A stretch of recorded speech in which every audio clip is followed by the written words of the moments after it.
del santuario de la manera típica, tradicional, donde nos enfocamos en las 70 semanas o en las 2300 tardes y mañanas, aunque nosotros vamos a asumir todo eso. Asumimos que algún tipo de familiaridad ya tenemos con este asunto, y entonces lo que queremos es plantearnos si realmente podemos genuinamente ver el santuario como el principio articulador de la teología adventista. Cuando hablamos del principio articulador, me estoy refiriendo a lo que a veces, de manera algo imprecisa, después voy a decir algo más sobre esto, referimos como centro. Pero yo prefiero no utilizar esa terminología por alguna razón que voy a expresar un poquito después. Digamos, si me permiten, voy a compartir la pantalla. Me dicen si es posible ver, si ustedes pueden ver allí la diapositiva. Bien, entonces continuamos. Lo que les decía es que digamos, vamos a hablar justamente del santuario como principio articulador. Digamos, para empezar, que todo sistema teológico requiere y tiene un principio articulador. Aunque esto tal vez puede sorprendernos, pero siempre es así, incluso en aquellos casos donde un autor, un escritor, un teólogo que escribe sobre, por ejemplo, teología sistemática, aun cuando no pretenda tenerlo, siempre hay de manera escondida algún principio articulador. Esa es una de las razones por las que yo prefiero utilizar el término principio articulador. No es una expresión que yo acuñé, la ha utilizado con anterioridad Fernando Canales, pero en cierto modo es una terminología que podemos remontar todavía mucho más atrás en el tiempo. Está conectada con el estudio de los sistemas de pensamiento. Es una terminología que en cierto modo ya se encuentra en algunos filósofos. Todo sistema teológico tiene un principio articulador. ¿Pero por qué? ¿Por qué es así? En realidad todo sistema de pensamiento lo tiene, pero en el caso de la teología, que es lo que realmente nos interesa a nosotros, vamos a ver que todo sistema teológico requiere por lo menos la existencia de 3 elementos básicos para que nosotros podamos decir que esto efectivamente es un sistema teológico. Para empezar, un sistema teológico necesita tener una comprensión de Dios. No podemos hablar de teología si nosotros no aceptamos la existencia de Dios, ¿verdad? De alguna manera tenemos algún concepto, alguna comprensión de Dios, sí o sí. Podríamos hablar de un sistema de pensamiento quizás filosófico si no aceptamos la existencia de Dios, pero nunca de un sistema teológico. Un sistema teológico siempre asume la existencia de Dios. En segundo lugar, todo sistema teológico asume la comprensión o una comprensión del ser humano. No nos olvidemos de que somos nosotros los seres humanos los que hacemos teología, ¿ok? Y teología no es solamente lo que hacemos en el ámbito académico, en una universidad o en una facultad de teología. Teología es lo que hacemos incluso cuando estudiamos la lección de escuela sabática o cuando estamos enseñando una serie de estudios bíblicos, solamente que a un nivel no técnico, no académico, pero siempre asumimos una comprensión del ser humano y una cantidad de otras cuestiones adjuntadas o relacionadas con esta comprensión del ser humano. Y también asumimos una comprensión del mundo en general. Y cuando hablo de mundo no me estoy refiriendo al planeta Tierra solamente, aunque por supuesto a nosotros nos interesa particularmente lo que ocurre aquí en esta pequeña motita de polvo en el universo, pero el mundo en el Nuevo Testamento puede ser cosmos, y cosmos puede ser no solo el planeta Tierra, sino puede abarcar o referirse al universo en general. Es decir, el ser humano no está en un vacío colgado de la nada, sino que forma parte de una realidad mayor a la que nos referimos como el mundo o el universo. Por otro lado, y esta es una cuestión clave, todo sistema teológico tiene que explicar la forma en la que Dios se relaciona con el ser humano en el contexto de ese mundo. Y esta es la cuestión clave. Y nosotros vamos a ver que aquí es donde los sistemas teológicos muchas veces difieren, pero es la cuestión clave que define justamente cómo se articula un sistema teológico. Porque un sistema teológico, para articularse, tiene que explicar cómo se relacionan las diferentes partes justamente de este sistema. Ahora, quiero aclarar que un sistema teológico puede tener más partes, ¿ok? Pero no puede faltar ninguna de estas 3. Alguien podría decir, ¿y dónde están los ángeles? Bueno, algunos sistemas teológicos no aceptan la existencia de ángeles, pero ningún sistema teológico puede negar la existencia de Dios o del ser humano o del mundo en general. Por supuesto, yo creo que hay ángeles y hay muchas otras cosas más que forman parte del mundo, aparte del ser humano. No nos vamos a detener eso con detalle en esta oportunidad. Otra cuestión importante que nosotros debemos destacar de los sistemas teológicos es que estos interpretan la realidad como un todo. Es decir, los sistemas teológicos nos ofrecen una interpretación de la realidad como un todo. Esto se desprende del simple hecho de que cuando hablamos de teología, si hablamos de Dios, del mundo y del ser humano, pues estamos abarcando todo. ¿Qué más puede haber aparte de Dios, el mundo y el ser humano? Pues ya estamos hablando acerca de la realidad como un todo. Es decir, que los sistemas teológicos nos ofrecen una explicación, una interpretación de la realidad en su conjunto. El principio de articulación es el elemento que estructura el sistema, es decir, aquel que le ofrece la conexión entre todos esos elementos. Esa es la cuestión clave. Como les digo, imprecisamente a veces se hace referencia a eso como centro, pero creo que no es la terminología más apropiada y después vuelvo a retomar esa cuestión. Ahora, ¿cómo se suelen articular los sistemas teológicos o cuáles son los intentos de articular sistemas teológicos que se han ofrecido en el pasado? Acá no podemos hablar de esa cuestión en detalle porque, digamos, cada sistema teológico requeriría una explicación de pronto muy extensa que nosotros no podemos ofrecer en este momento, pero podemos decir de manera breve, ¿verdad?, que los sistemas teológicos podemos de alguna manera clasificarlos, por así decirlo, dentro de ciertos modelos generales. Cuando nosotros hablamos acerca de la teología clásica, ¿sí?, la teología representada, por ejemplo, por la iglesia medieval, los padres de la iglesia, incluso los reformadores como Lutero y Calvino, en esa teología clásica se tiende a asumir que Dios, que se lo entiende como un ser que está fuera del espacio y del tiempo, es un ser que determina toda la realidad. Es decir, lo que él desea o lo que él piensa causa todo lo que ocurre en la realidad que no es Dios. Así, por ejemplo, Agustín cree que Dios determina, predestina, ¿sí?, toda la realidad a través de la predestinación, de su providencia absoluta. Dios determina todo lo que pasa, no solamente en la esfera de lo divino, sino en la esfera del mundo, ¿verdad? ¿Qué es lo que ocurre con el mundo y el ser humano? Y en el terreno de la salvación determina esencialmente quién se salva, pero indirectamente también determina quién se pierde.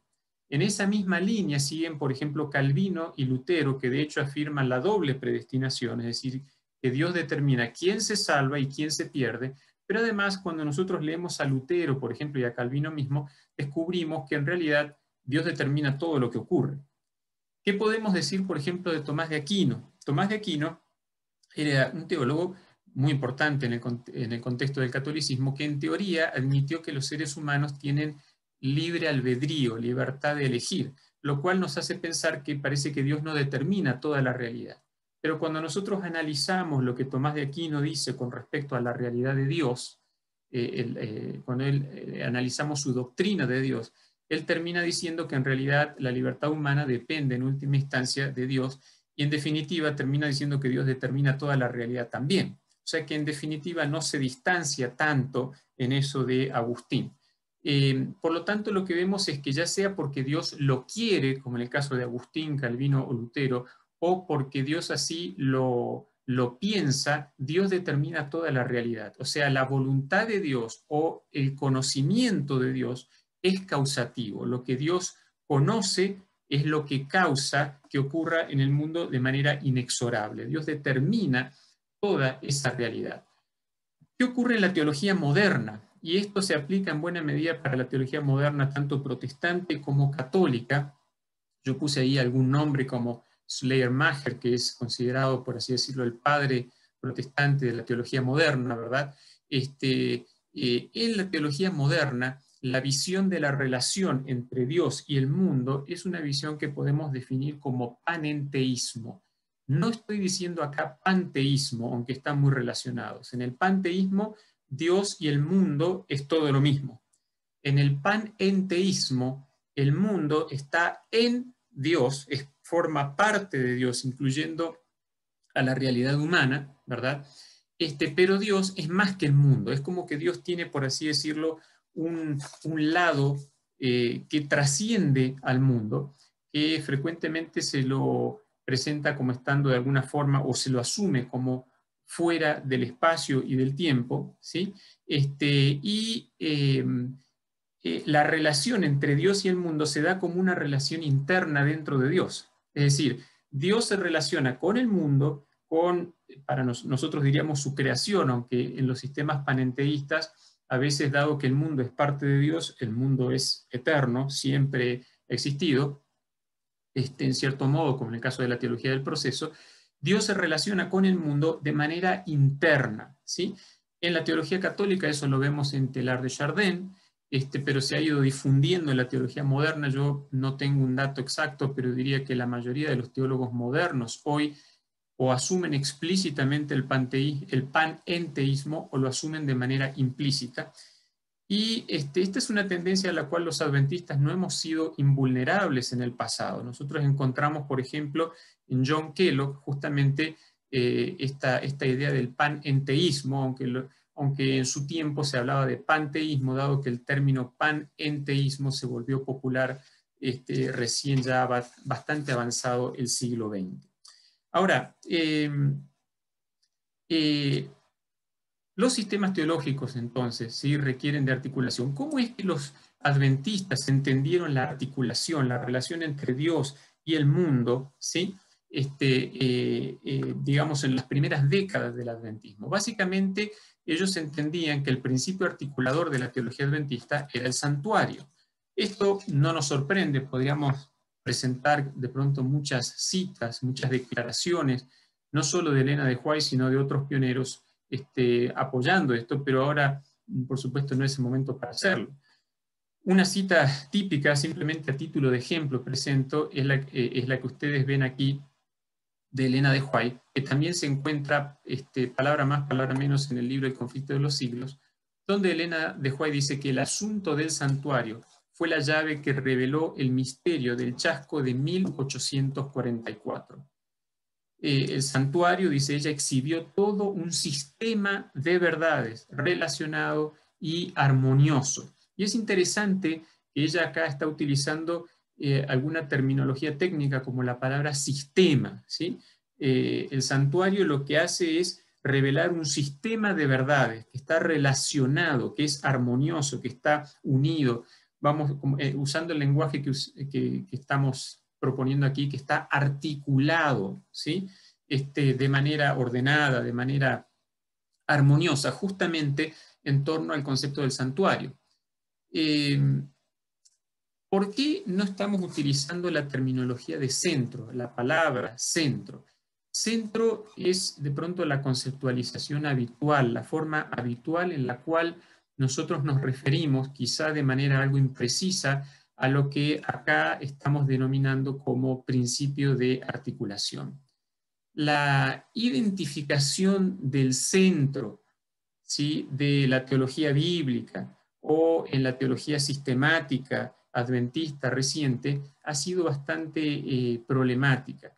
Lo que ocurre y me detengo un momentito simplemente con el término centro, es que a veces el término centro tiende a asumir que lo que está cerca del centro es importante y lo que está en la periferia no es tan importante. Entonces, a veces dejamos de lado aquello que no está cerca de nuestro centro y entonces el centro es como una especie de excusa para dejar ciertas cosas de lado. Y nosotros, cuando hablamos del sistema teológico adventista, no queremos dejar nada de lado. Nada de ese sistema de verdades que encontramos en las Escrituras tiene que ser dejado de lado. Por lo tanto, quizá principio de articulación es un término que habla mejor de la función de este elemento que interconecta todas las verdades de la Biblia. Pastor Roy, un pedido.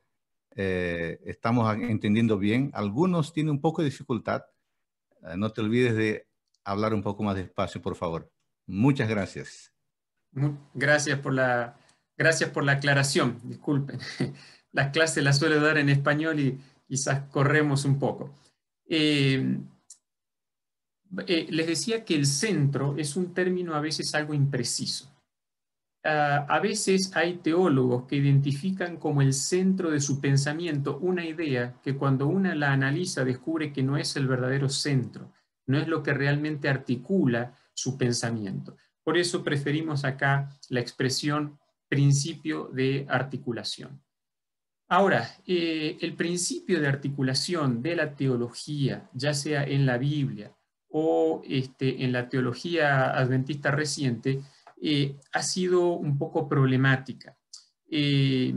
No siempre ha sido fácil identificar cuál es ese principio de articulador de manera reciente, ¿sí? De hecho, aunque nuestros pioneros básicamente se enfocaron en el tema del santuario, cuando uno analiza la literatura adventista reciente, ya sea en la teología bíblica o en la teología sistemática, descubre que se han propuesto varios centros, vamos a decirlo así, varios principios de articulación. Ahí yo puse una lista parcial. Se ha propuesto que el centro puede ser la justificación por la fe, o que puede ser el tema del gran conflicto, o que puede ser el tema del santuario, o que puede ser Cristo, o que puede ser Dios o la Trinidad, o que puede ser la expiación, y ha habido también otras propuestas.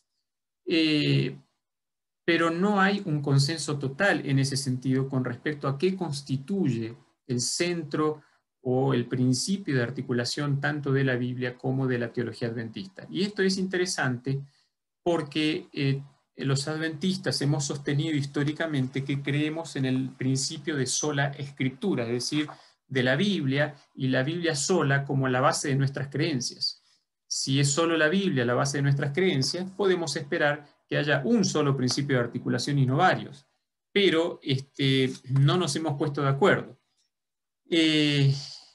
Dado que la teología adventista acepta el principio de sola escritura, el principio de articulación de la teología adventista debiera ser el mismo, tanto para cuando nosotros estudiamos la teología de la Biblia como cuando nosotros hablamos de teología sistemática. Es decir, no podemos hablar de dos principios de articulación diferentes.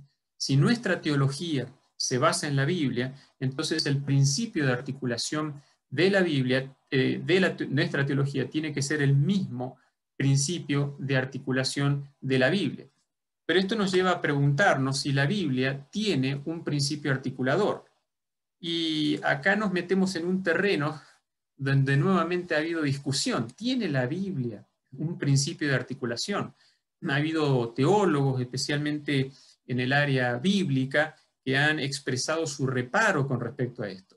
Y lo han puesto por escrito, ¿no? Y han dicho, bueno, yo no estoy tan seguro de que debiéramos hablar de un principio de articulación. Eso tal vez es como que nos hace ver ciertas cosas y otras no. Han expresado su reparo con respecto a esto y podría mostrarles citas, pero no lo vamos a hacer dado que tenemos que cumplir un tiempo.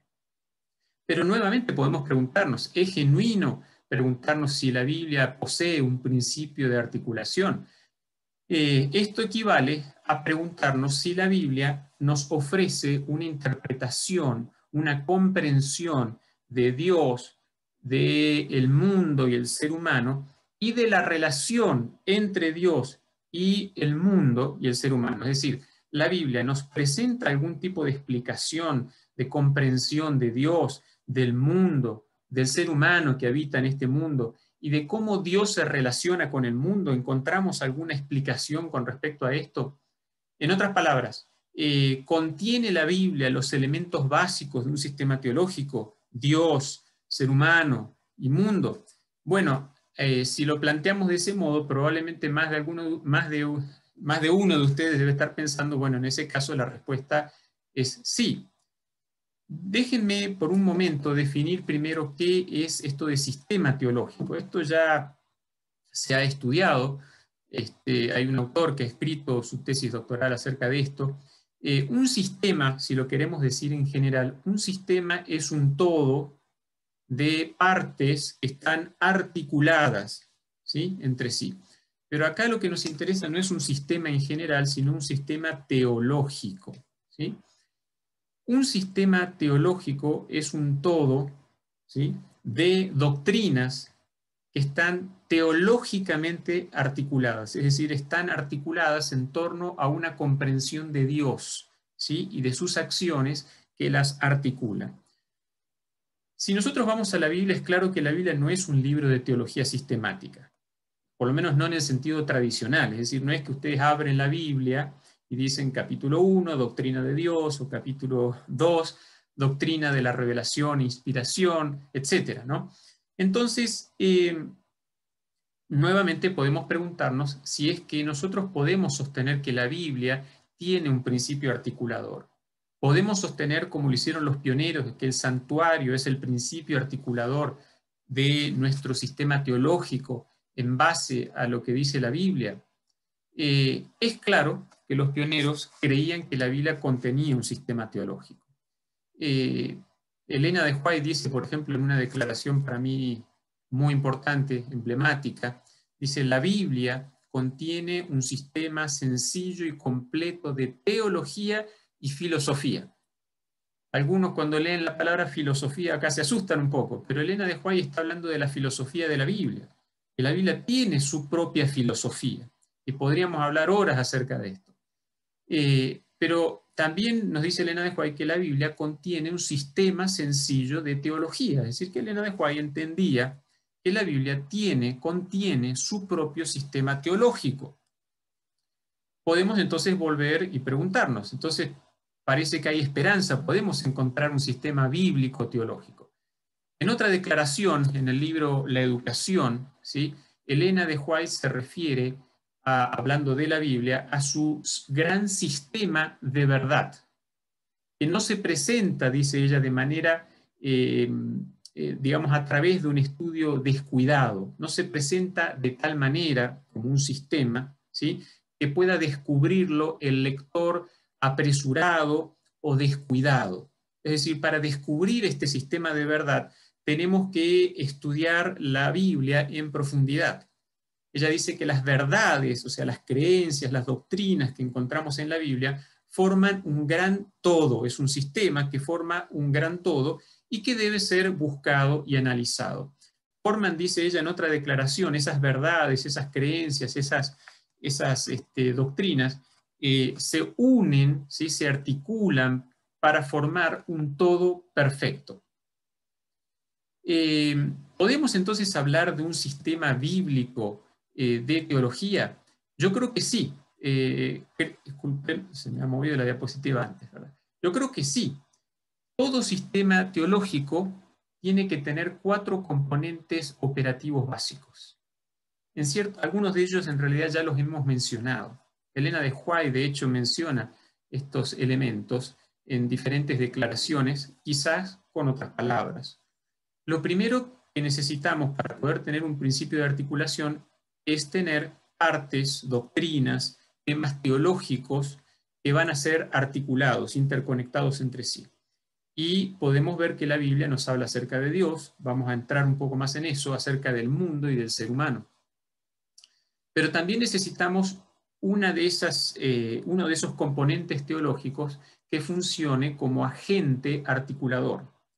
En la teología, el elemento que siempre articula un sistema teológico se refiere a Dios. Siempre se refiere a Dios. No puede referirse a otra cosa porque, por definición, un sistema teológico tiene que ver con Dios. Es Dios quien articula la relación entre Él mismo y el mundo. Por otro lado, todo sistema teológico implica que hay una acción articuladora, o sea, ese elemento que articula hace algo, produce algo que interconecta esos elementos. A eso nos referimos justamente como acción articuladora. La Biblia describe acciones divinas que articulan la relación entre Él mismo y el mundo, ¿sí?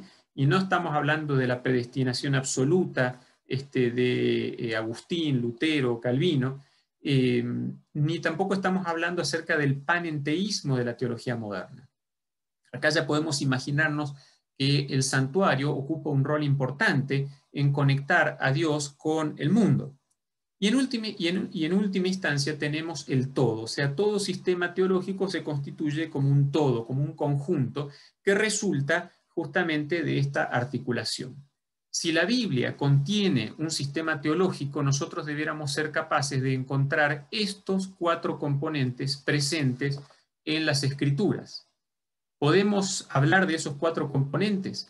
La primera parte, que se refiere a los elementos, las partes que tienen que ser articuladas, creo que todos podemos imaginarnos con bastante facilidad de que la Biblia nos habla bastante acerca de esto.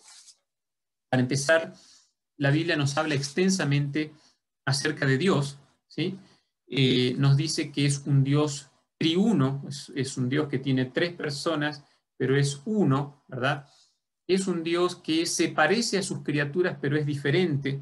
Siempre existió, siempre existirá, pero a la vez hay un parecido. El ser humano, por ejemplo, es creado a imagen y semejanza de Dios. Es decir, que hay cierta analogía entre Dios y su creación, ¿sí? No hay igualdad, pero hay cierta analogía. Es un Dios que experimenta el espacio y el tiempo, que se relaciona con sus criaturas, que incluso a veces habla cara a cara con ellas, como por ejemplo lo hace con Moisés, ¿verdad? Donde él habla en el monte Sinaí cara a cara con él. Y cuando Dios se relaciona con sus criaturas en tiempo y espacio, ¿sí? Cuando vemos eso, podemos entender también por qué Dios puede habitar en un santuario aquí en esta tierra, como el tabernáculo de los israelitas en el desierto o el templo de Salomón en Jerusalén.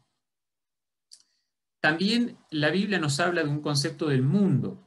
El mundo es creación de Dios, el universo es creación de Dios. Dios también crea este planeta Tierra, crea la vida sobre esta tierra en 6 días literales, como lo describe Génesis 1, Génesis 2. Y también la Biblia nos habla de que este mundo está afectado por el problema del pecado, ¿sí? Que es por el mal, por la muerte, que es resultado justamente del pecado de criaturas inteligentes como Satanás y los seres humanos. También la Biblia nos habla extensamente del ser humano, de sus características, de que es un ser unitario, no es una dualidad cuerpo-alma, sino que es una unidad, que tiene libertad de elección, libre albedrío, que ha sido creado a imagen y semejanza de Dios, tanto en el aspecto de su carácter como en el aspecto exterior, pero que el pecado lo ha deteriorado, lo ha afectado muy negativamente, ¿sí? Afectando su libre albedrío y, por supuesto, todo su ser.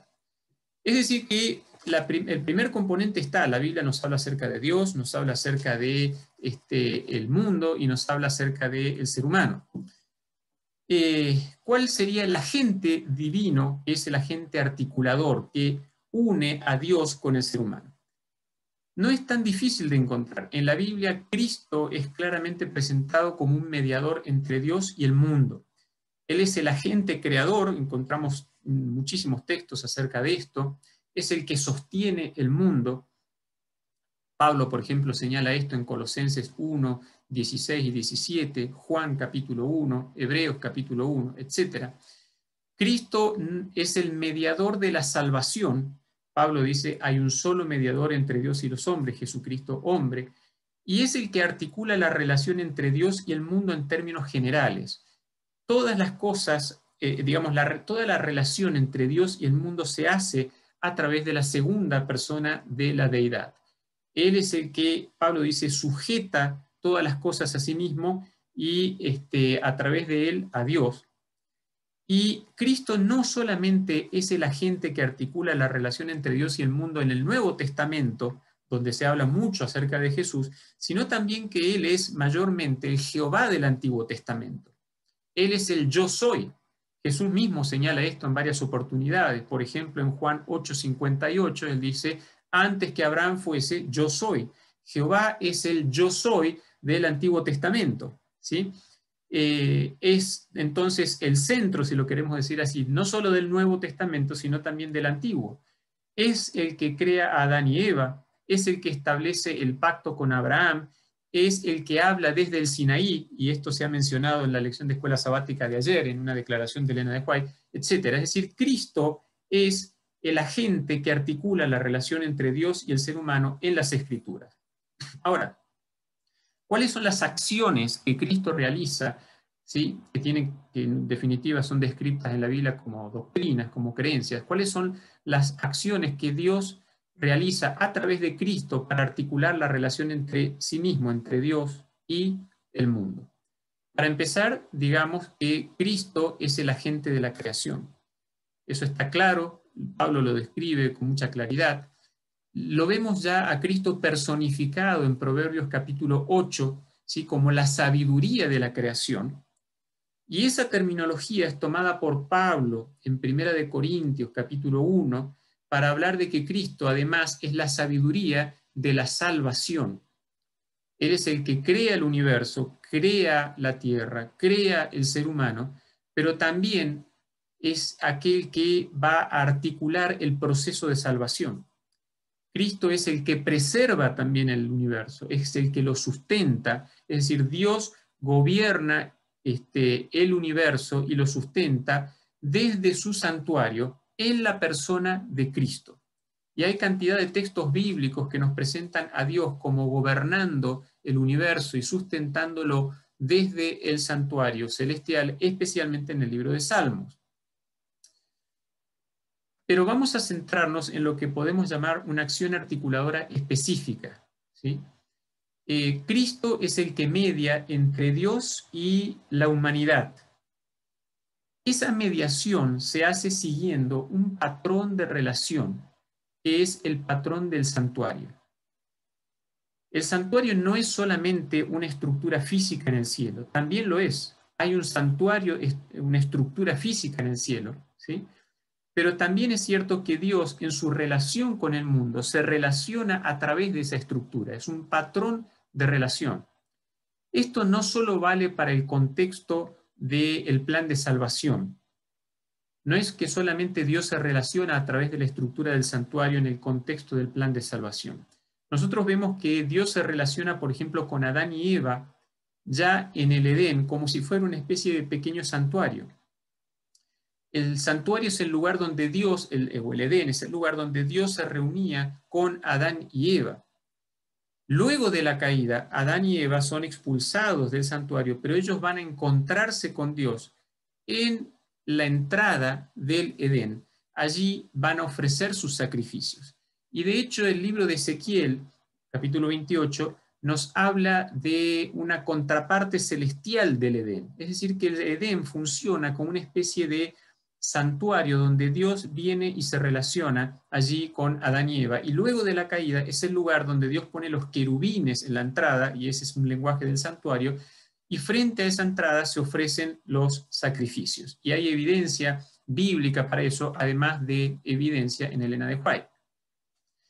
También vemos este patrón de relación a través del santuario en el sistema patriarcal de sacrificios. El pastor Tim, por ejemplo, ha explicado muy bien esto en algún artículo.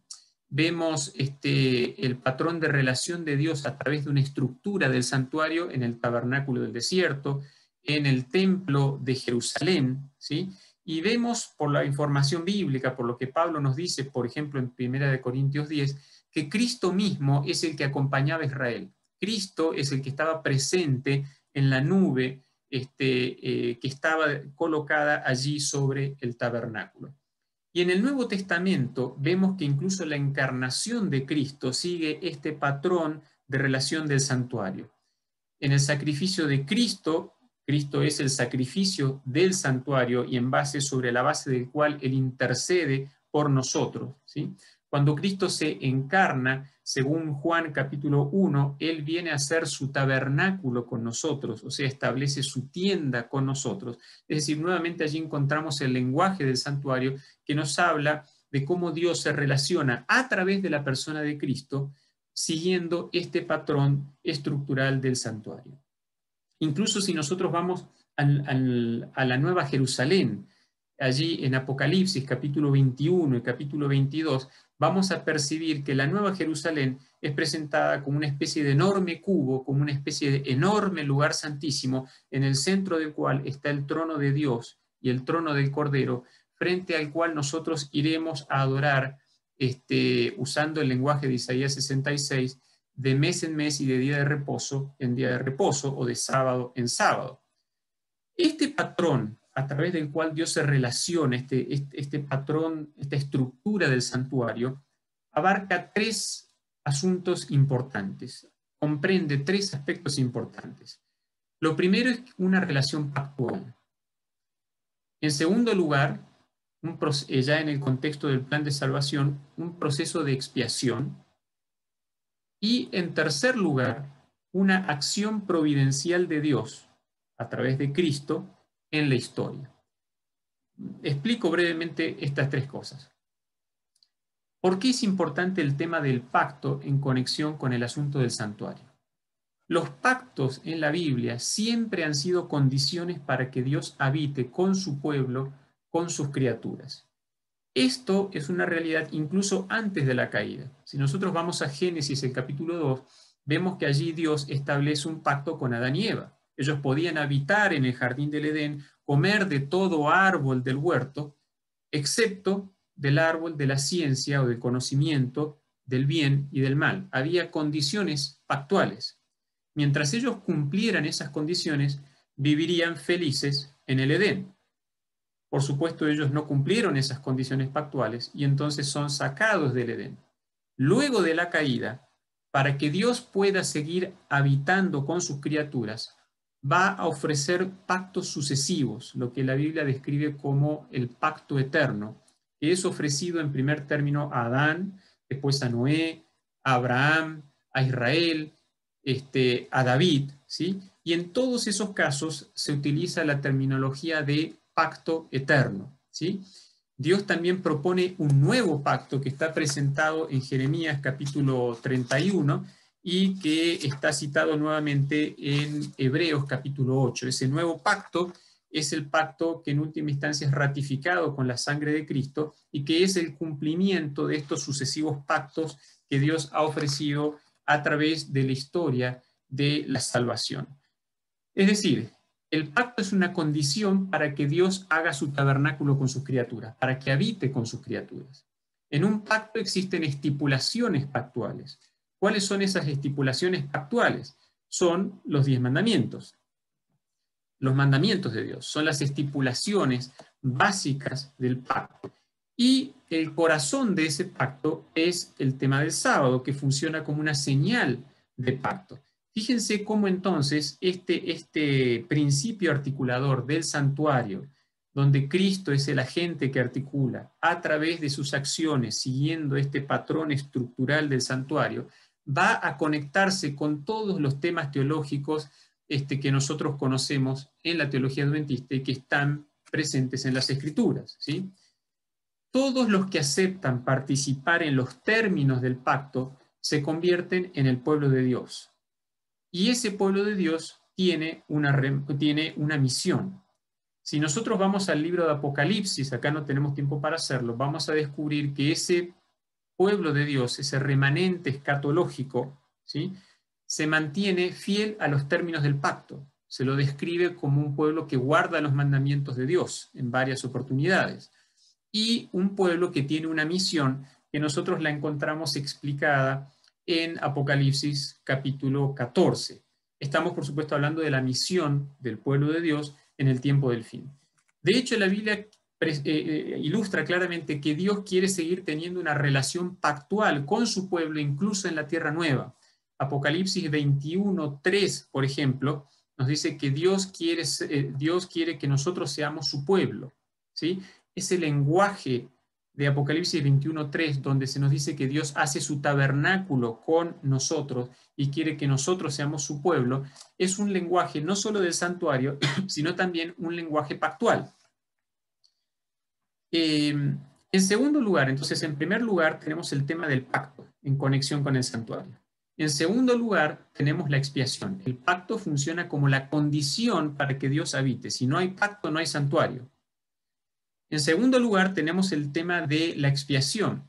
La expiación es un proceso que se da, por supuesto, en el contexto del gran conflicto, ya luego de la caída. Es un proceso que involucra el sacrificio de Cristo en la cruz pero también su intercesión en el santuario celestial y también el día antitípico de expiación o juicio, el juicio investigador, el juicio en el milenio, etc.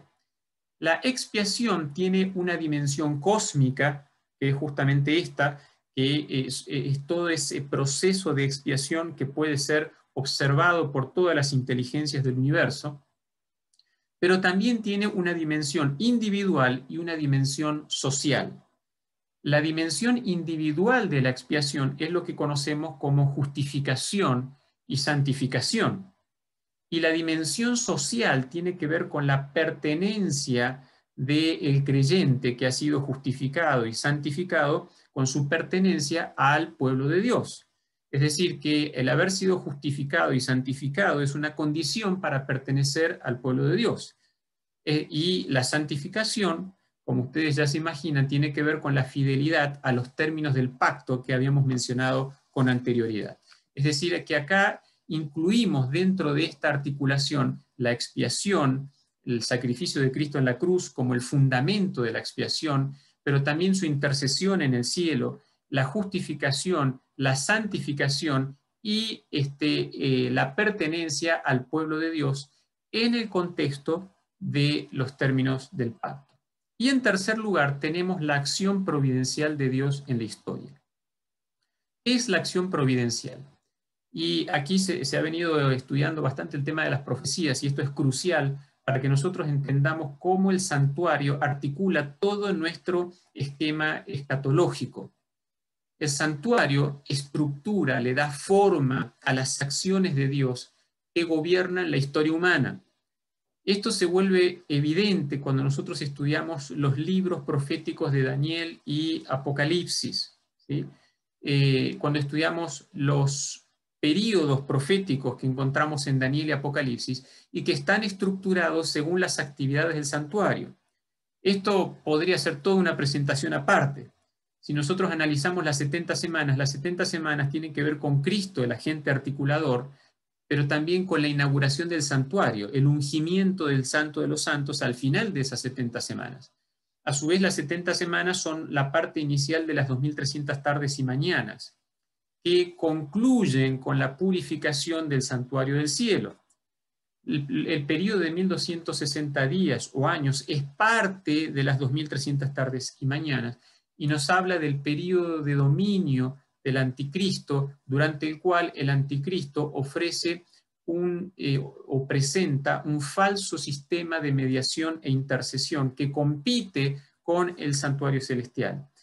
Y podríamos agregar aquí las profecías de los 1290 años y las 1335 años, que articulan la relación entre los 1260 y las 2300 tardes y mañanas. El pastor Tim, por ejemplo, ha escrito acerca de esto de manera muy interesante.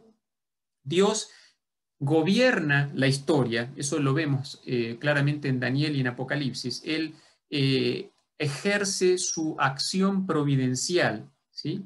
En tiempo y en espacio, y actúa conduciendo la historia de acuerdo al calendario del santuario, ¿sí? Para terminar con el problema del mal, el dolor, el sufrimiento y la muerte, erradicar el problema del pecado. Esa acción providencial sigue el patrón estructural del santuario.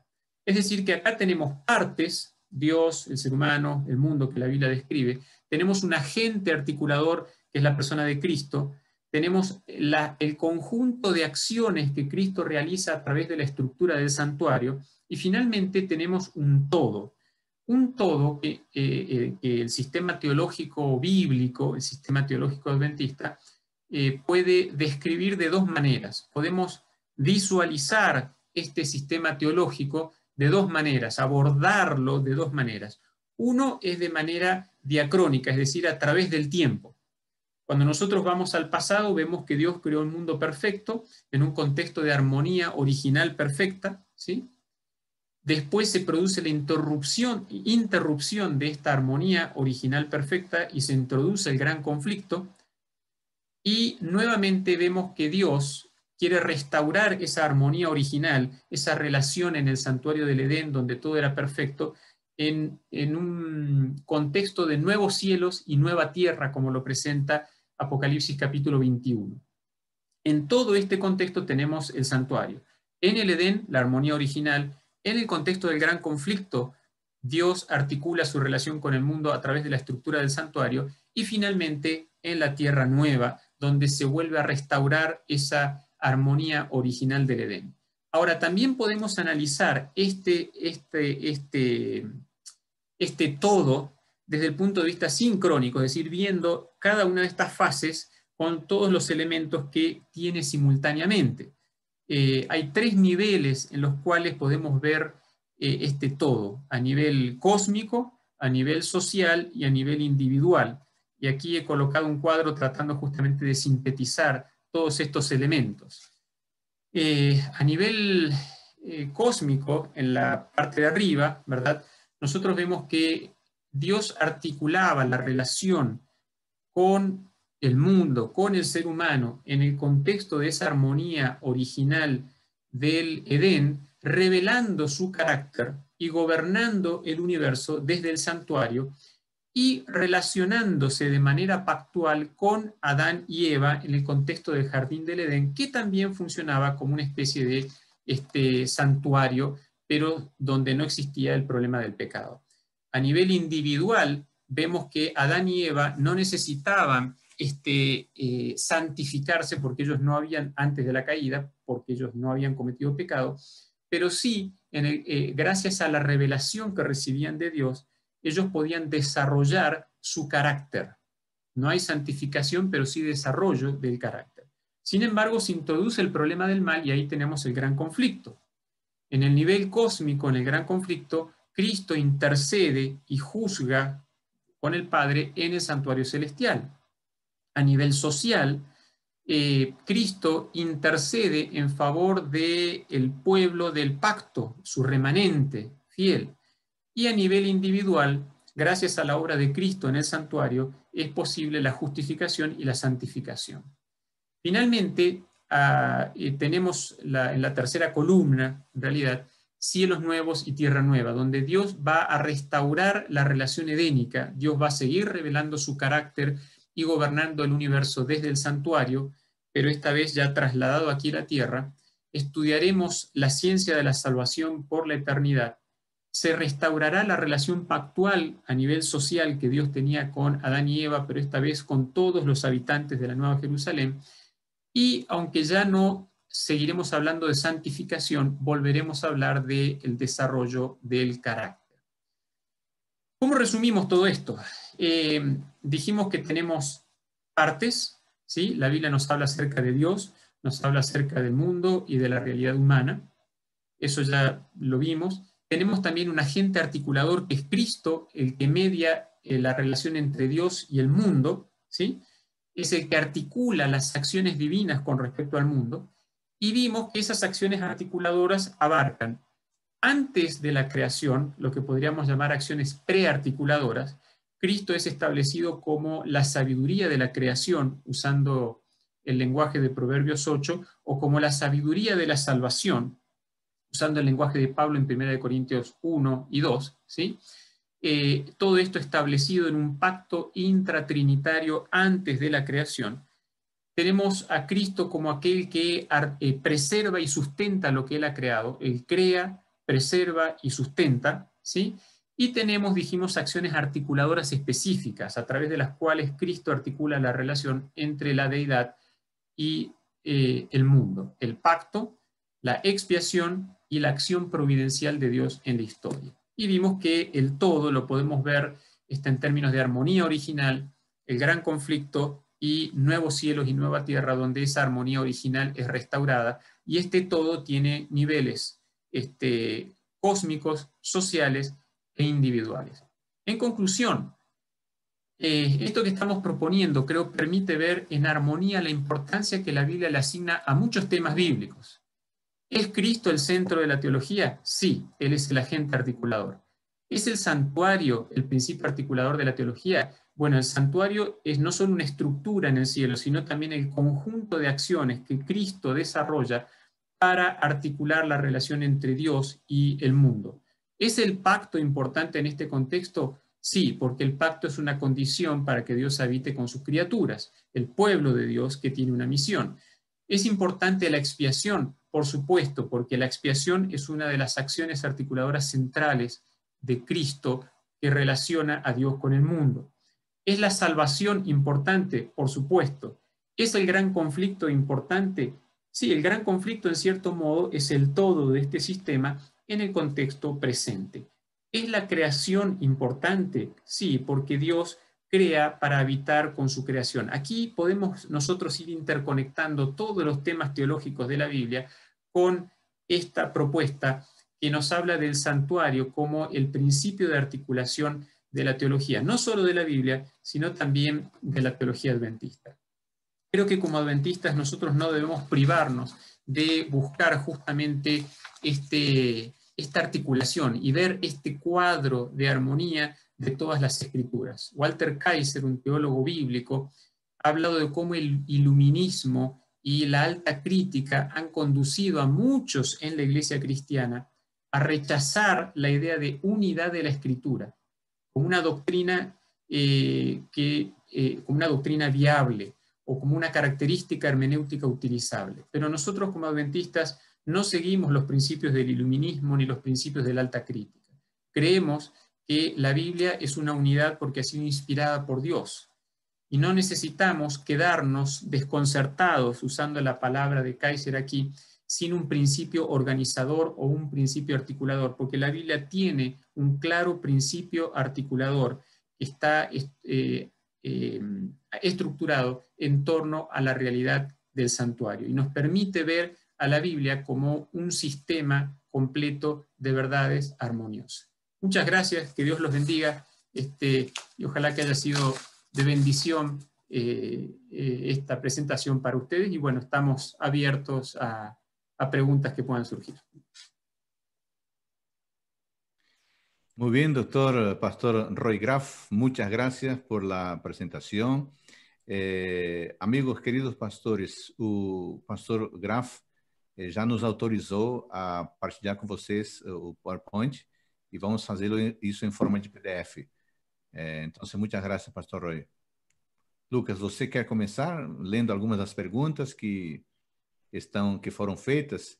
Leia com calma para o pastor Graf entender direitinho e ter a chance de responder, tá bom? Ok. Olá, pastor Graf, buenos días mais uma vez. Há uma pergunta, a pergunta está com base em la primeira epístola de São Pedro, em capítulo número 1, em el versículo número 19 e também 20, que diz o seguinte: sino con la sangre preciosa de Cristo, como de un cordero sin mancha y sin contaminación. Él estaba destinado desde antes de la fundación del mundo, pero ha sido manifestado a los últimos tiempos por amor de vosotros. La pregunta es la siguiente. El santuario, él se identifica solo con el gobernanza de Dios, la autoridad de Dios, pero hay también un carácter salvífico en el santuario antes de la caída del hombre. ¿Cómo entender eso? Correcto, creo que es una buena pregunta. El santuario no se vincula solo con el gobierno de Dios, es mucho más que eso. En la presentación hablamos, por ejemplo, de la expiación. La expiación es algo que se da en el contexto del gran conflicto y que está vinculada justamente al proceso de salvación, pero que es más que el proceso de salvación, porque busca también la vindicación del carácter de Dios para que el problema del mal no se levante dos veces. Ahora, en sentido estricto, nosotros podemos hablar de la articulación de la relación entre Dios y el mundo una vez que el mundo existe. No podemos articular dos cosas si una de esas dos cosas no existe, ¿verdad? Entonces, por eso yo en la presentación me refiero a esto que está señalado acá en este texto del apóstol Pedro como lo que podríamos llamar una acción prearticuladora. Es decir, Dios antes de crear el mundo, ¿sí?, planifica. Padre, Hijo y el Espíritu Santo deciden sentarse a planificar cómo van a crear el mundo. Ahí deciden que lo van a hacer a través de la agencia de Cristo. Cristo es el agente de la creación. Pero obviamente desde el momento en que ellos deciden que van a crear este mundo, este universo, y este planeta Tierra especialmente, ellos saben que va a surgir el problema del mal, porque Dios tiene un conocimiento previo. Entonces, ellos también acompañan este plan de creación con un plan de salvación. A este plan de salvación le llamamos predestinación. En la Biblia se habla de predestinar en referencia al plan de salvación. Y también Elena de White, por ejemplo, utiliza el término bíblico pacto eterno. Es decir, Padre, Hijo y Espíritu Santo, ella lo repite en varias oportunidades, hacen un pacto por el cual acuerdan que la segunda persona de la deidad es la que va a venir a este mundo a morir en nuestro lugar. Ya sabiendo que Satanás iba a tentar a Adán y Eva, Satanás iba a pecar, iba a tentar a Adán y Adán y Eva iban a pecar. Entonces, ese pacto eterno es el que es ofrecido. Todo esto se planifica antes de la creación. Y el texto que usted leyó, pastor, ¿sí?, que hace referencia en el versículo 20 a que el sacrificio de Cristo ya había estado destinado desde antes de la fundación del mundo, ¿sí?, pero manifestado en estos postreros días, o sea, manifestado mucho después. Esto responde justamente a ese plan divino. Esta no es una acción estrictamente articuladora, porque no se puede articular a Dios con el mundo si el mundo todavía no existe, pero es importante porque ese plan se implementa una vez que Dios crea el mundo. Entonces, y que Adán y Eva caen en pecado. Entonces, me refiero a eso como acción prearticuladora. Pero sí, no podemos dejar de mencionarlo porque la acción articuladora responde a un plan que Dios creó antes de que el mundo existiera. Entonces, es importante resaltarlo como una acción prearticuladora que se va a implementar como acción articuladora una vez que Dios crea el mundo y específicamente una vez que surge el gran conflicto. No sé si eso responde a la pregunta. Gracias. Muy bien. Pastor Roy, otra pregunta acá. El pastor Bruno Flavio pregunta lo siguiente. El principio articulador presupone una articulación, o sea, una organización. ¿Existen estudios sobre la metodología que esa organización ocurre? Y él dice, yo pregunto eso porque autores con visiones bien diferentes defienden el santuario como elemento articulador, pero de una manera diferente de la que usted presentó hoy en la clase. Bueno, yo no sé exactamente qué autores tiene él en mente. Confieso que así como está planteado me resulta un poco abstracta la pregunta. En el caso, como yo dije, en el caso de la teología, tanto sistemática como teología bíblica, en el contexto adventista, de la academia adventista, ha habido más de una propuesta. Cuando nosotros vamos hacia los pioneros, vemos bastante armonía sobre este asunto. Pero a medida que ha avanzado el siglo XX y especialmente a medida que han surgido nuestras primeras universidades, por ahí es como que hemos ido diversificando las propuestas. Lo que yo creo es que si nosotros volvemos al santuario y lo entendemos de esta manera macro, el santuario nos permite integrar muchas de las otras propuestas en un todo armonioso. Nos permite integrar la justificación, la santificación, nos permite integrar la centralidad de Cristo. O sea, Cristo y el santuario no son dos cosas diferentes. El santuario tiene que ver con el conjunto de acciones de Cristo para articular la relación entre Dios y el mundo. Nos permite integrar una cantidad de temas teológicos importantes, que han sido importantes no solo en la teología sistemática, sino también en la teología bíblica, como por ejemplo el tema del pacto, el tema de la expiación. Santuario y pacto nuevamente no son dos cosas diferentes. Santuario y expiación no son dos cosas diferentes. La expiación es algo que se da en el marco del santuario. Y así podríamos hacer este ejercicio con casi cualquier cosa. Personalmente me he dedicado a estudiar este asunto por algunos años y creo que sí, indudablemente puede ser que esta propuesta no coincida con la de todos. De hecho, hay otras propuestas, pero no he visto mucho trabajo en el sentido de articular la teología adventista a un nivel técnico importante, como para poder decir, ok, hay articulaciones implícitas, ¿sí? Pero no la comprensión del principio de articulación a un nivel técnico significativo de esta manera. Hay antecedentes, sí, el doctor Fernando Canale, por ejemplo, hace referencia al concepto de principio de articulación. Hay algunos trabajos del doctor Krebs y otros en esa línea, pero como digo, fuera de eso, no demasiado. De todos modos, no estoy totalmente seguro de haber captado lo que el pastor quiere decir, especialmente en la primera parte de la pregunta. No sé si... Bueno, aquí te digo, él explica un poco mejor ahora aquí. El pastor Bruno Flavio dice, yo me estoy refiriendo a que autores adventistas como Herbert Douglass y Alberto Tim, por ejemplo, tienen visiones bien diferentes entre sí, pero ambos defienden el santuario como principio articulador, aunque no están de acuerdo en los detalles, digamos.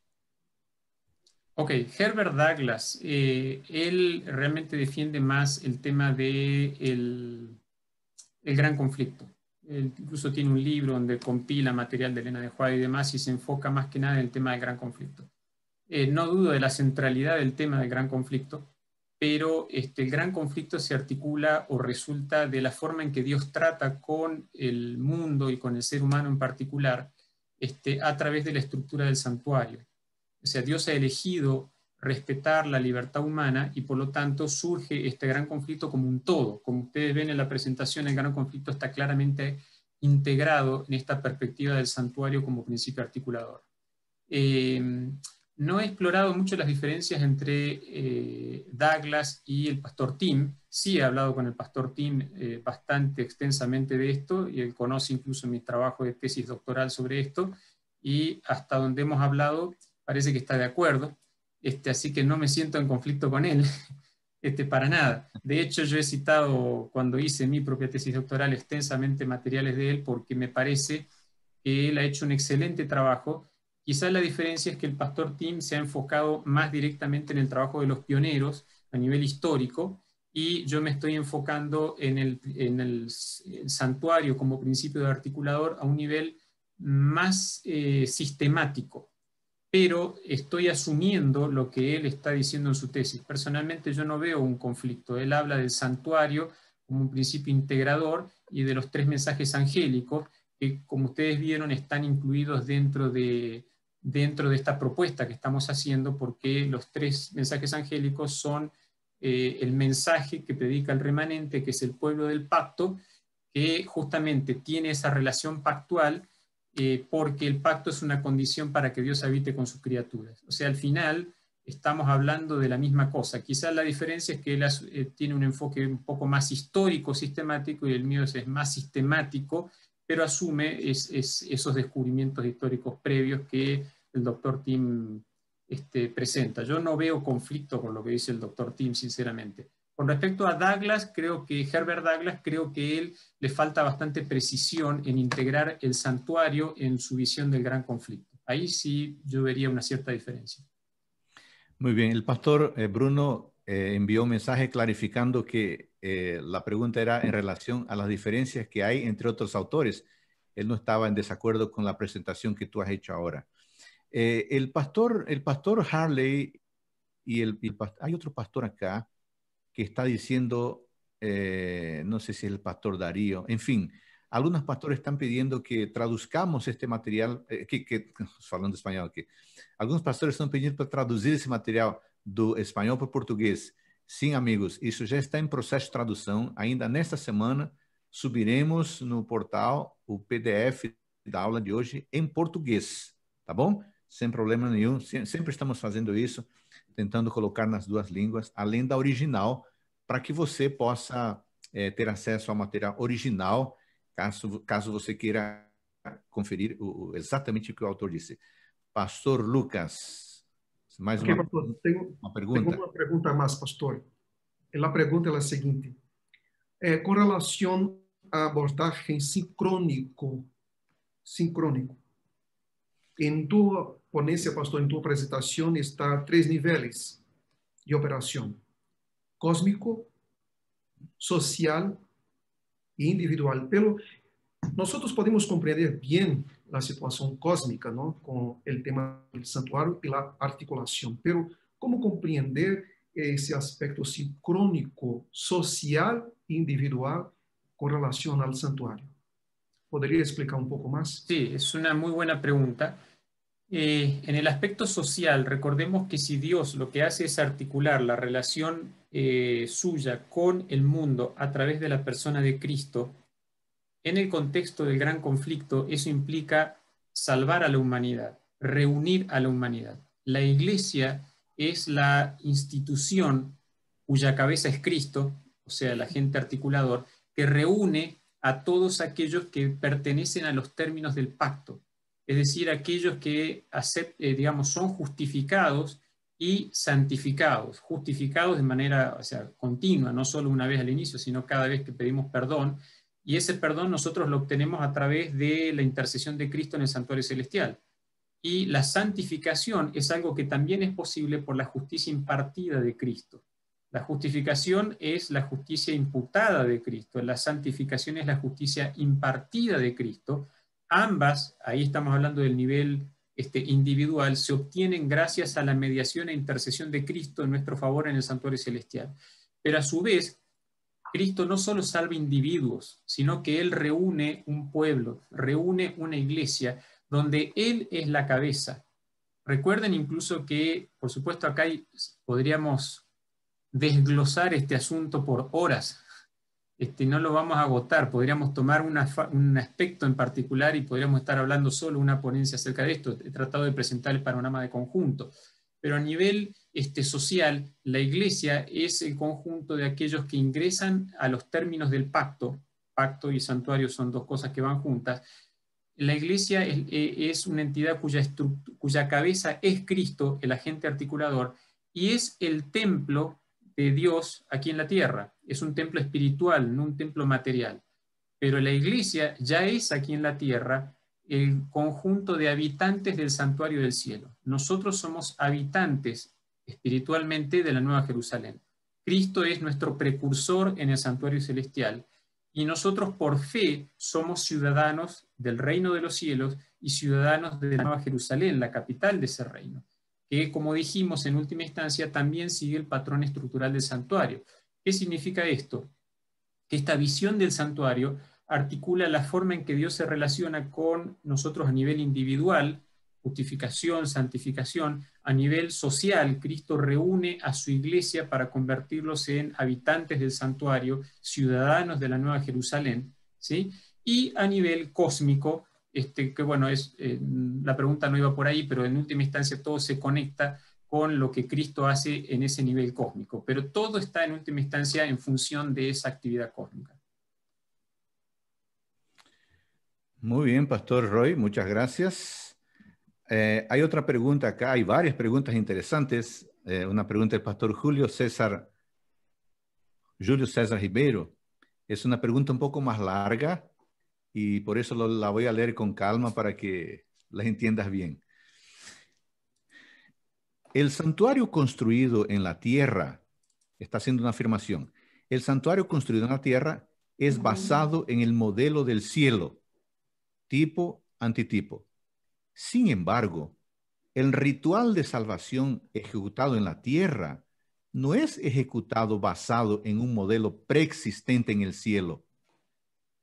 Cuando Cristo muere, el ritual de salvación es transferido para el cielo y pasa a ser hecho en el verdadero santuario celestial.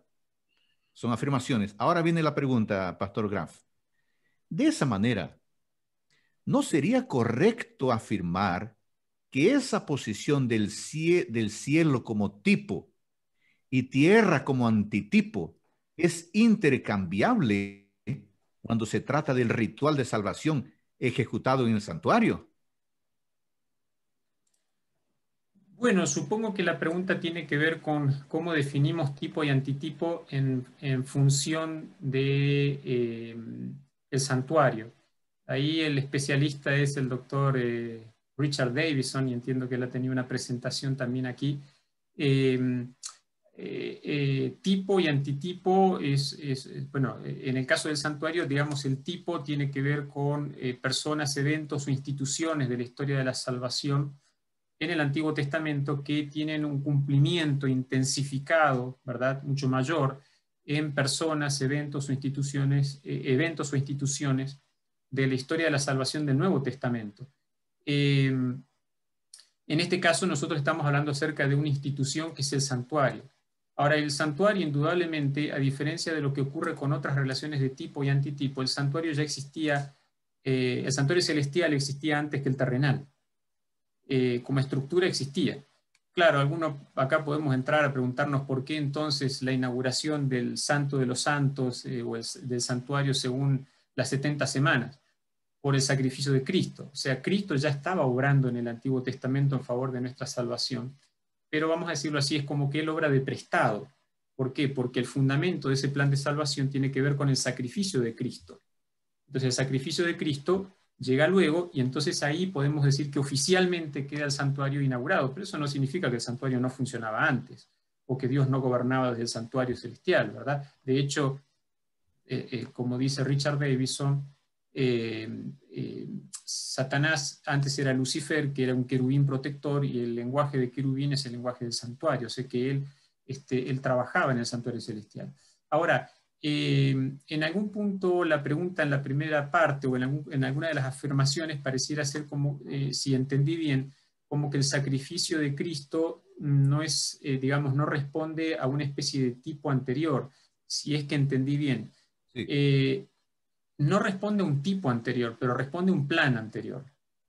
Hay un plan que es el pacto eterno que hablábamos antes, ¿verdad? O sea, Dios decide crear, Dios planifica crear, y entonces inmediatamente planifica salvar. Y ahí está el pacto intratrinitario, donde en el contexto de ese pacto se resuelve que Cristo iba a ser el que iba a venir a morir a este mundo. Eso es, digamos, ya la estructura del santuario, pero todavía no operativa, pero sí ya como plan en la mente de Dios. Eso es anterior. O sea el sacrificio de Cristo no es algo que Dios de alguna manera va planificando sobre la marcha. Dios ya tenía todo eso planificado con anterioridad. Ahora, eso no es tipo, que encuentra una especie de antitipo en el sacrificio de Cristo, simplemente es el plan de Dios. Los tipos tienen que ver con los sacrificios que se realizaban en el sistema de sacrificios, ya sea patriarcal o del tabernáculo o del templo. Yo espero haber respondido bien, como había varias afirmaciones, estoy tratando de recordar todo lo que él afirmó para poder responder a su pregunta. Espero haberlo hecho. Pero si no, estamos a disposición. Muy bien. Pastor Lucas, ¿você tem mais uma pergunta? Sim, pastor, eu tenho duas perguntas mais. Uma está em Apocalipse, capítulo número 1 e o versículo número 6. E depois em Apocalipse, capítulo número, mira acá, 22, 21 y 22. ¿El segundo cuál es? 1, 6 y después 21 y el 22. La primera pregunta es con relación a que dice el siguiente: y nos hizo reyes y sacerdotes para Dios su Padre. A Él será gloria y imperio por los siglos de los siglos. Amén. ¿Qué significa sacerdocio o sacerdotes, perdón, por relación a ese versículo en el cielo? Y la segunda pregunta es, que dice el versículo número 22, en ella no vi templo, porque el Señor Dios Todopoderoso es su templo y el Cordero. No habrá santuario en el cielo. Esas son las dos preguntas. El significado de los sacerdotes, y no hay más santuario en el cielo por relación al versículo número 22 del capítulo 21.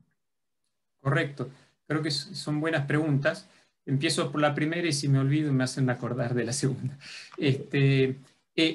Nosotros, vamos de esta manera, Apocalipsis 1.6 nos habla acerca del sacerdocio del creyente. Apocalipsis hace referencia a eso aquí y también después en la escena, en la siguiente escena del santuario, capítulos 4 y 5. Y la otra gran referencia fuera del Apocalipsis al sacerdocio del creyente es la que tenemos en Pedro.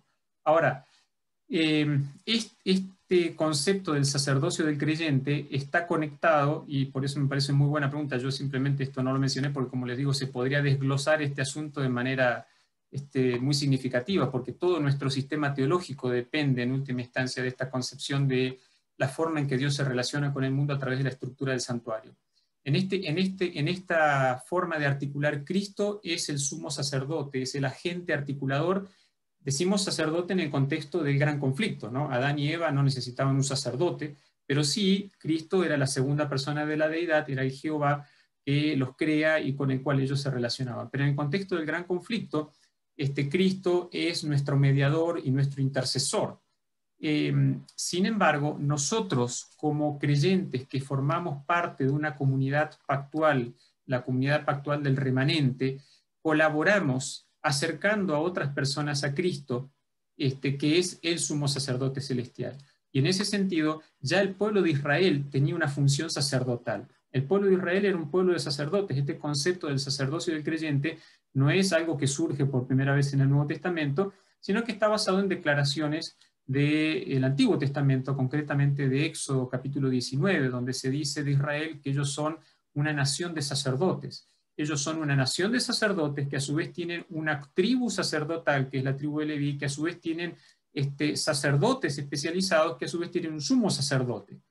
Bueno, en el contexto del Nuevo Pacto, Cristo es realmente el sumo sacerdote, según el orden de Melquisedec, pero nosotros cuando pasamos a pertenecer a la iglesia, que es la comunidad de Cristo, cuya cabeza es justamente Cristo, nos convertimos en colaboradores de Cristo, ayudando a otras personas a través del cumplimiento de la misión. Este concepto del sacerdocio del creyente es un concepto que tiene un aspecto fuertemente misional. Nos convertimos en colaboradores de Cristo, ayudando a acercar a otras personas a Cristo, que es el sumo sacerdote que intercede por ellas.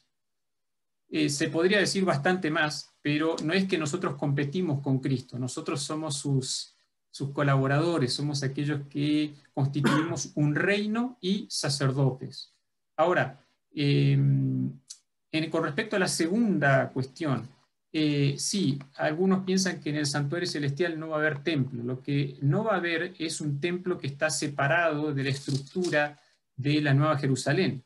Sin embargo, si ustedes van al capítulo 21, yo solo lo mencioné, pero no entré en detalle en eso, Apocalipsis capítulo 21, versículo 13, dice, y oí una gran voz del cielo que decía, he aquí el tabernáculo de Dios con los hombres, y él morará con ellos, y ellos serán su pueblo, y Dios mismo estará con ellos como su Dios. Aquí está el tema del santuario y el pacto juntos. O sea, esto de Dios es el Dios del pueblo y el pueblo es el pueblo de Dios. Esto es una alusión a la terminología pactual que se encuentra en el Antiguo Testamento, donde también encontramos una referencia a la habitación, al hecho de que Dios tabernaculiza, habita con su pueblo en el contexto de la Nueva Jerusalén. Lo que nosotros encontramos en el libro de Apocalipsis es que la función soteriológica, es decir, la función salvífica del santuario, cesa, termina una vez que se acaba el gran conflicto. Entonces el santuario ya no es una estructura separada, ¿sí?, donde nosotros podemos acceder a la presencia de Dios solamente a través de un proceso de representación. Ahora nosotros vivimos adentro del santuario. La Nueva Jerusalén, en cierto modo, es ahora el nuevo santuario, donde, bueno, tal vez podremos visitar el antiguo, ¿no? Elena de White tiene una visión muy interesante, donde ella ve a las afueras de la Nueva Jerusalén el templo, pero ese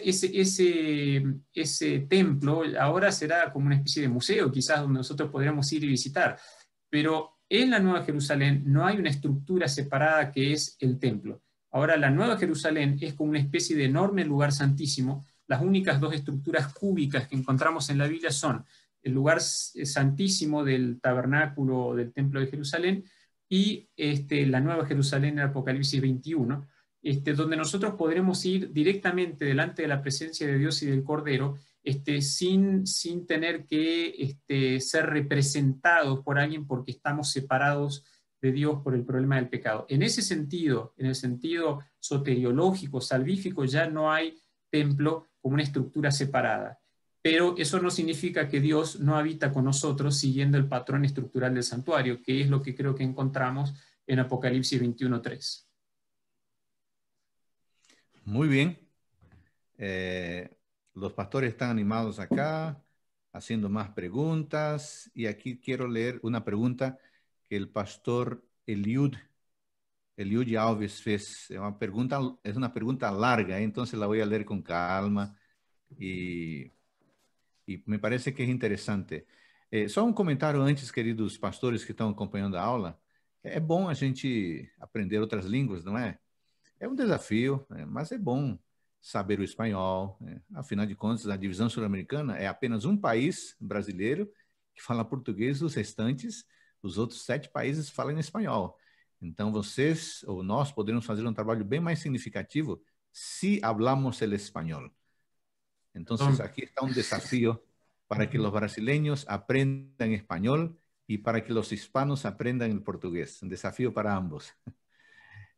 Obrigado pela compreensão, mas eu acho que a aula ficou totalmente compreensível hoje e nós não perdemos os detalhes.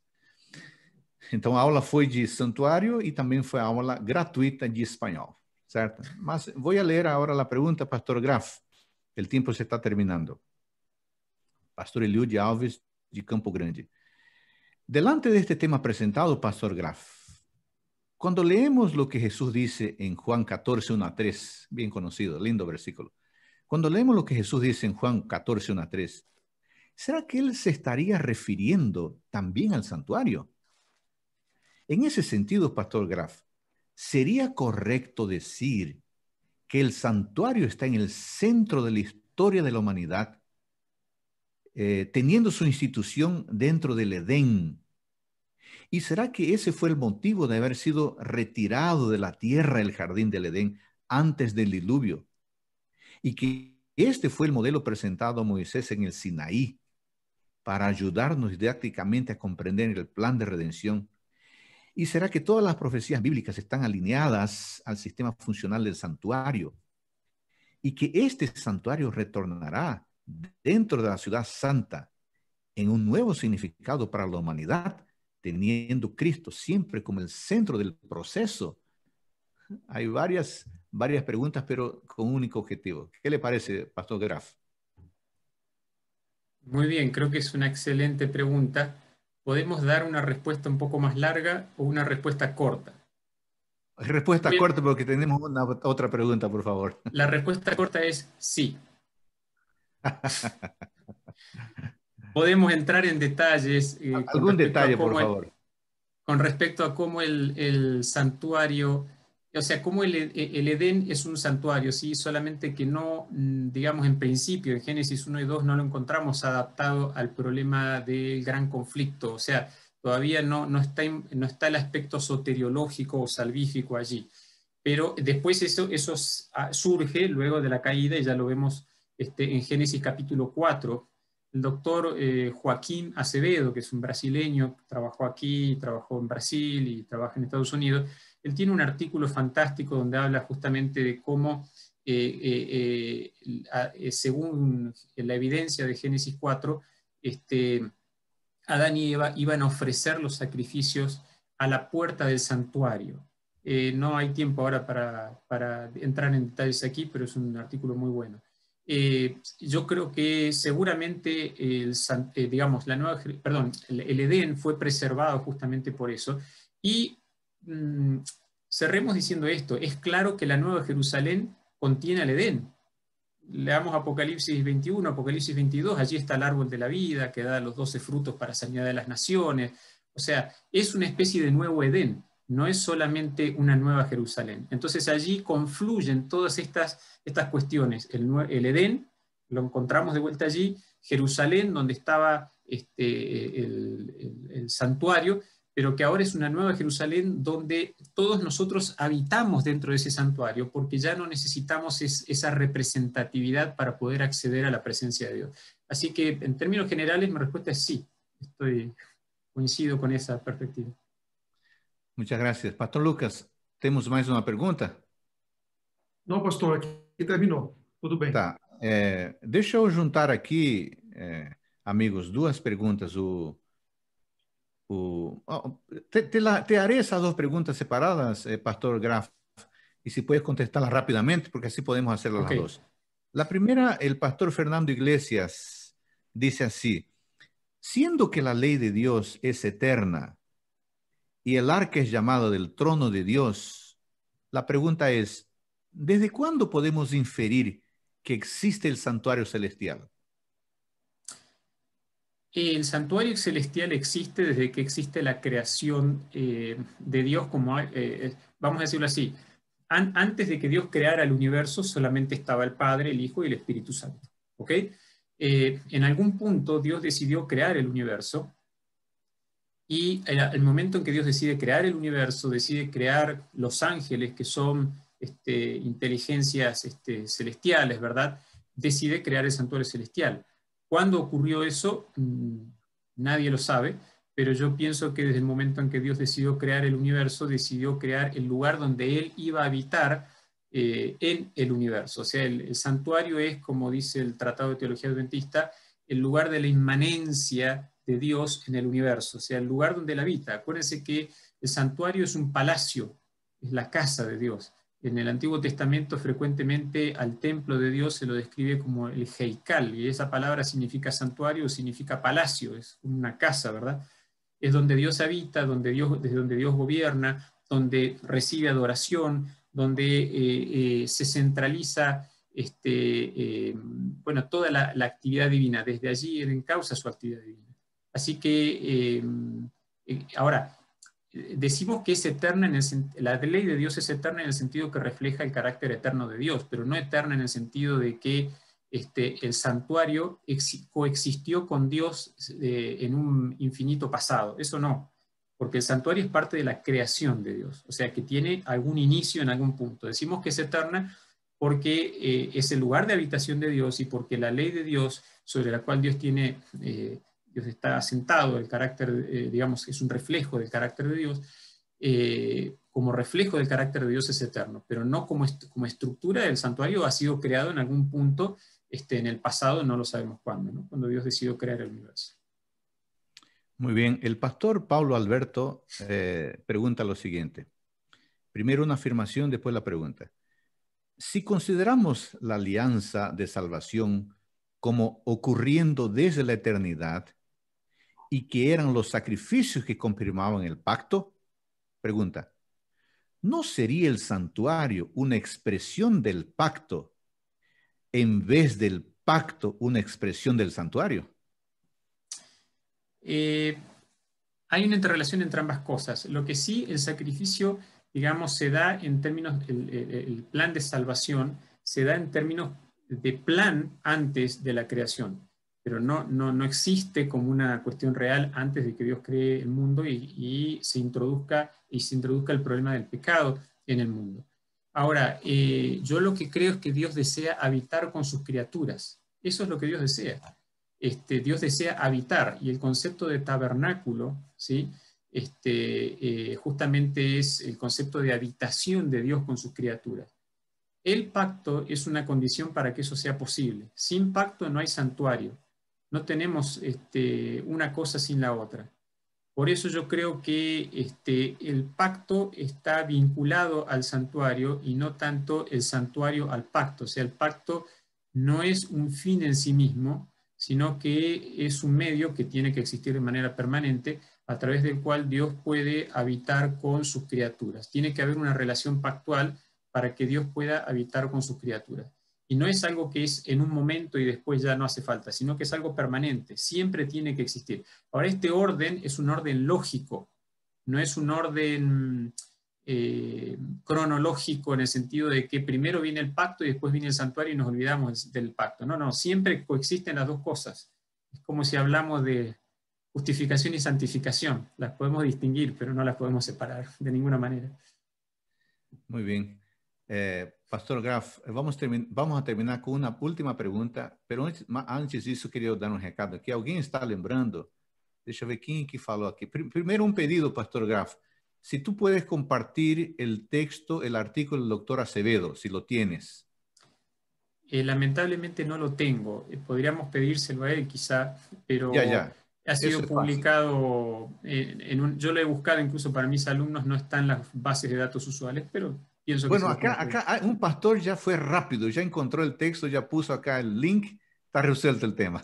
Ok, no hay Está bueno. problema en ese caso. Me lo pasan a mí entonces. Yo lo he Ya te citado, lo lo pasamos. leí cuando estudiaba en el doctorado, pero no lo tengo Ya. aquí. Alguien está recordándonos aquí, Pastor Carlos Magno diz assim, muito bom, ainda bem que no céu vamos falar só uma língua. Mas é bom exercitar a mente e aprender outra, né, amigos? Última pergunta, Pastor Graf, para terminar, já são 10:10. Siendo el santuario la casa de Dios, ¿estaría correcto, Pastor Graf, estaría correcto afirmar que Dios transferirá el centro del universo para la tierra renovada después del milenio? Sí, o sea, la tierra nueva va a ser el nuevo cielo, por así decirlo. De alguna manera Dios mudará el cielo acá. Eso es lo que yo entiendo cuando leo Apocalipsis 21 y 22. No sé dónde está el cielo, estará quizás, quién sabe, en algún otro hermoso planeta, no lo sé. Digo esto porque a veces tenemos una idea del cielo como una cosa ajena al espacio y el tiempo. Claramente nuestra visión del santuario no nos permite aceptar esa idea. O sea, el santuario es un lugar concreto, la Nueva Jerusalén es un lugar concreto, el trono de Dios es un lugar concreto, las mansiones celestiales a las cuales iremos a habitar son lugares concretos, tangibles, pero eso se va a trasladar a esta tierra y nosotros habitaremos aquí. De hecho, que Apocalipsis 21 describa a la Nueva Jerusalén como descendiendo del cielo como una esposa ataviada para su marido, implica que hay un traslado físico, si se quiere, del cielo donde Dios está ahora, que no sabemos dónde es, a el cielo aquí en esta tierra. Será, por así decirlo, el nuevo cielo. La capital del universo se trasladará a este planeta.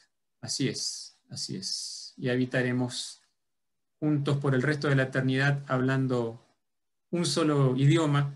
Y bueno, realmente me gustaría aprender más portugués. Sé muy poquito, o sea, cuando hablo no puedo hablar en portugués rápido, así que, pero lo entiendo y me gustaría en algún momento aprenderlo mejor. Está muy bien, está muy bien.